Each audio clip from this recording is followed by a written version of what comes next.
सुबह, दोपहर और शाम प्रदोष का।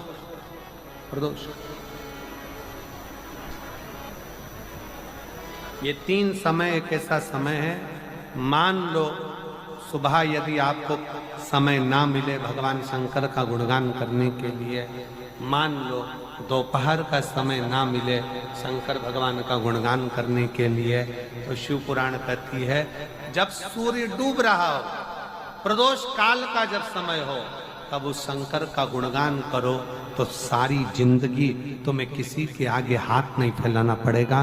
भगवान भोलेनाथ स्वयं तुम्हें उतना प्रबल वैभवपति बना। दो जल व्यक्ति के जीवन को बदलते।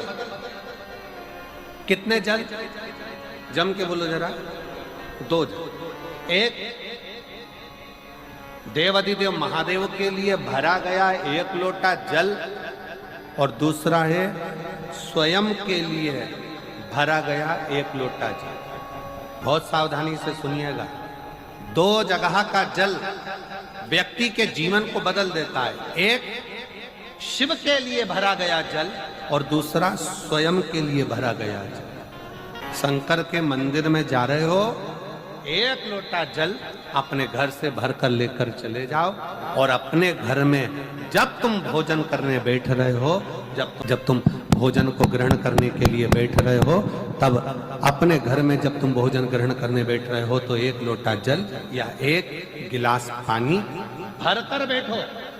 पर शिव पुराण की कथा कहती है जो व्यक्ति भोजन करते समय अपना जल स्वयं भरकर बैठता है, उसकी जिंदगी में से 3 रोग समाप्त हो जाते हैं। कितने रोग समाप्त हो जाते हैं? 3। पहला, अपना जल स्वयं भरकर बैठने वाले के घुटने का कभी भी डॉक्टर उसके घुटने बदलने का बोलेगा ही नहीं, घुटना बदल ही नहीं सकता। स्वयं का जल भरकर बैठे।